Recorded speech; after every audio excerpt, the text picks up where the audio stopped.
అనుదినమున అనుక్షణమున పరమాత్మను ఏమడగాలి, ఏ విధముగా స్మరించాలి.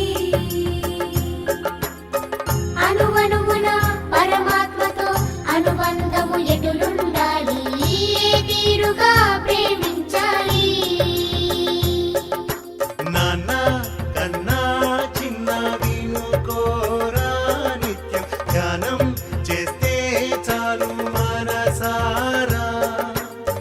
తల్లిదండ్రిని ప్రేమించేలా పరమాత్మను ధ్యానించాలి, తన ప్రేమకు పాత్రులమవ్వాలి.